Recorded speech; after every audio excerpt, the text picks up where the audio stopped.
Pedro Pablo Gómez, director de la revista Calle 14 y docente de la Facultad de Artes de la Universidad Distrital ASAP. Bueno, Pedro Pablo, ante todo, pues cuéntanos un poco cómo surge esa idea de llevar este proyecto a cabo de una revista académica dedicada al campo del arte. ¿Cómo surge Calle 14? Bueno, Ricardo, como tú conoces, tú formas parte del comité editorial desde el comienzo. La revista tiene un enfoque que desde el comienzo se pensó como una publicación de carácter indexado, pensando en los criterios de calidad del material que los académicos del campo del arte están produciendo en este momento en Colombia y en el exterior, y que quieren circular como por unos medios más formales, como son las revistas indexadas. Frente a las participaciones que han nutrido esta revista, frente a los números temáticos, ¿cuáles han sido los temas que ha abordado Calle 14 hasta ahora?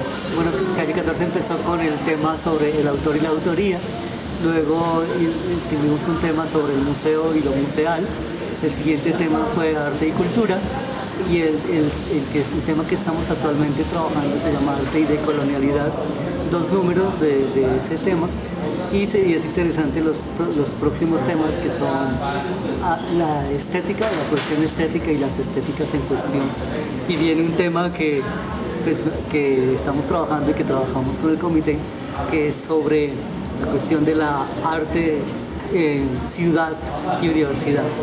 Es un tema muy interesante que esperamos muchas contribuciones para ese tema. Dentro de tu labor docente y también, digamos, creativa, porque pues hay que recalcar que tienes formación de artista y luego como filósofo y ahora tu labor docente, ¿qué crees, pensando ya, aunque pronto es muy poco tiempo para afirmarlo ahora, pero cuál crees que sería el aporte que está realizando Calle 14 en este momento dentro de lo que sucede a nivel universitario, tanto en Bogotá como en el resto del país? ¿Qué crees que sea uno de los objetivos principales y de los aportes que esté realizando en este instante Bueno, la revista? uno de los aportes de Calle 14 es, sobre todo de carácter de política académica, es como ubicar el diálogo del arte en relación con las ciencias en el campo de las revistas indexadas, en donde se circula el conocimiento de carácter científico por el rigor académico. Y entonces Calle 14 ubica no solo Calle 14, sino todas las demás revistas indexadas que existen en el país, ensayos de la Universidad Nacional, las revistas de la Universidad Javeriana, ubican ese diálogo como en otro contexto académico, y eso es interesante, porque hay muchas cosas del debate actual sobre el conocimiento y del que el arte tiene. Precisamente el formato en el cual se aprovechan unas temáticas para que vengan a proponer unos temas. ¿De dónde surge esta idea? Que es un poco como curatorial, el mismo hecho de proponer unos temas sobre los cuales escribir. ¿De dónde surge? Y bueno, básicamente es como eso, cómo surge esa idea. Bueno, la idea surge del enfoque que le da el comité editorial cuando nace la revista, que es una revista al campo del arte, pero con unas especies de provocaciones temáticas cada año para recoger y para hacer énfasis en ciertos aspectos importantes de la discusión en el campo del arte. Entonces planteamos que tendría una sección central en la que aglutine el tema de ese año, y tenemos para esa sección un autor invitado y otros autores que trabajan alrededor de esa temática, sin descuidar obviamente las otras secciones que son sobre temáticas pertinentes del arte y que están circulando, que también conforman la sección transversal de la revista.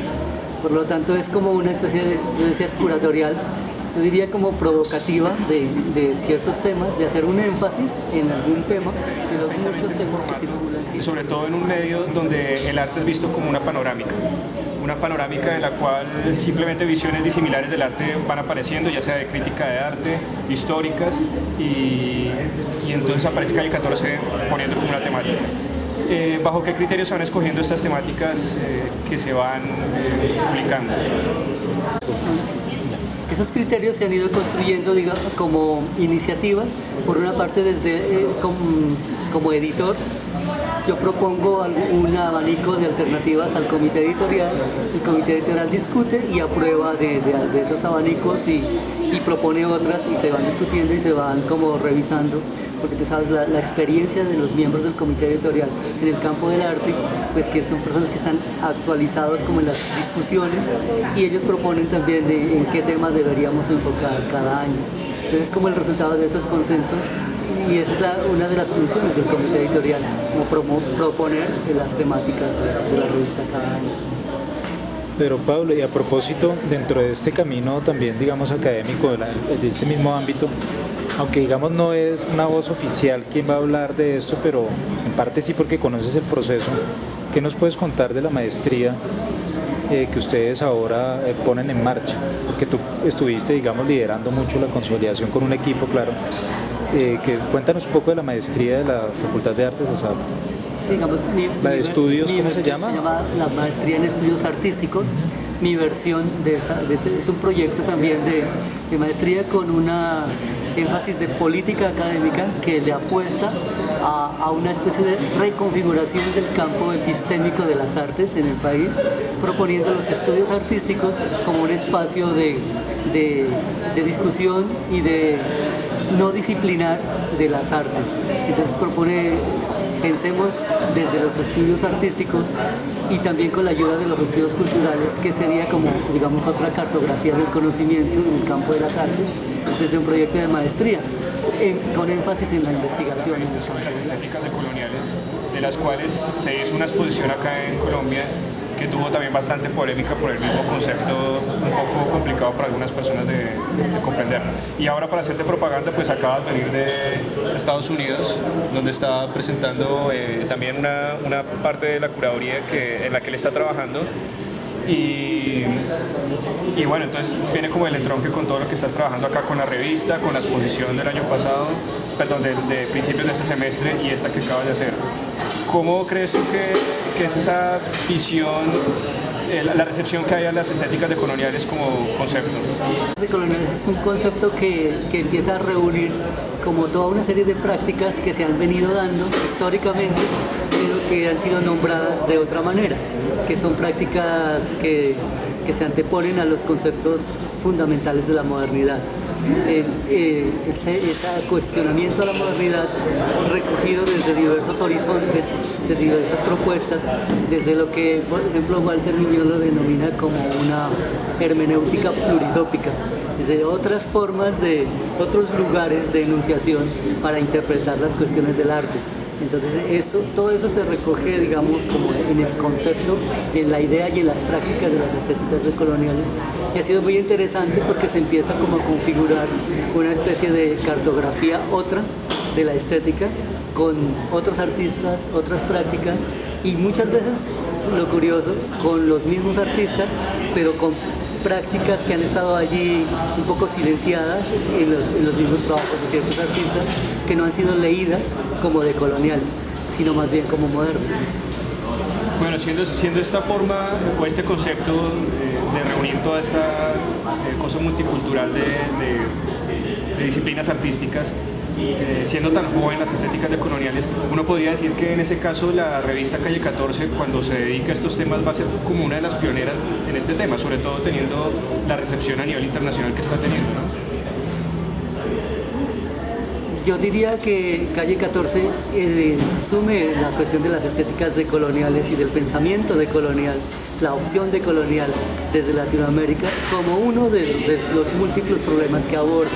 Sin embargo, no podría decir que exclusivamente se va a dedicar a ese tema, porque, como tú sabes, Calle 14 es una revista institucional de la universidad y del campo del arte, que además de ese tema, que es muy importante, el tema de lo decolonial, debe ocuparse de las demás discusiones del campo del arte y todas las cuestiones que son actuales, ¿no? De los problemas de la autoría, de los museos, de las instituciones del arte y obviamente de la modernidad del arte.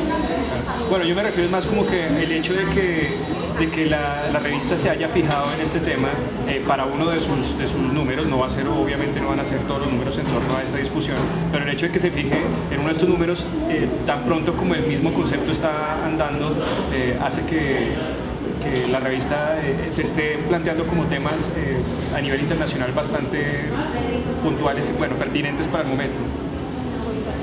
Es verdad, y creo que felizmente como que han coincidido, digamos, como toda la realización de eventos académicos, de exposiciones, de prácticas y de esas inquietudes de agentes, digamos, del campo del arte, académicos y artistas, como en esta temática, y también como la proposición de la revista Calle 14, como en esa apertura, ¿no? Se han dado de manera, digamos, espontánea.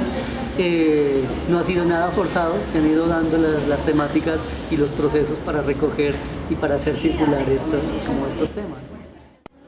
Sí, sobre esta última discusión que pues personalmente me ha interesado mucho sobre la cuestión de colonial, cuéntanos sobre el evento que hubo allá en la Universidad de Duke, que fuiste invitado también con otro par de colegas. ¿Cómo aconteció, cómo sucedió, cómo fue esa representación de ustedes, el encuentro con otros especialistas en el tema? Sí, bueno, el evento en Duke tuvo el mismo formato del evento de Bogotá, fue una continuación con una exposición y un evento teórico, pero era como, digamos, otra cartografía, con las mismas preguntas, pero como otra cartografía. Hablábamos hace un poquito de las hermenéuticas pluritópicas, y es desde diferentes lugares desde donde se plantean estas mismas problemáticas, y lo interesante es que hay muchas coincidencias, pero también bastantes como matices dependiendo del lugar en donde la gente está trabajando esta cuestión como de lo de colonial, ¿no? No solamente en el arte, sino también en la política y en el conocimiento, en la filosofía. Participaron artistas de, digamos, como cubanos y mexicanos que viven en Estados Unidos, artistas de Taiwán, como digamos de otra escena asiática, pero de todo eso que podríamos denominar como una especie de sur global. Entonces fue como el sur global artístico, pero también filosófico, ¿no? Estuvo un pensador muy importante como en la escena internacional que se llama Lewis Gordon, que trabaja mucho desde la filosofía, pero también está trabajando en la cuestión de lo decolonial, introduciendo esa idea de la revista digital que desborda el papel. Bueno, hay una frase que está circulando un poco desde hace unos años, y es que el futuro de las publicaciones es digital, más que impreso, aunque obviamente la cuestión del objeto impreso no va a desaparecer, pero la circulación de las versiones digitales es mucho más interesante y más práctica.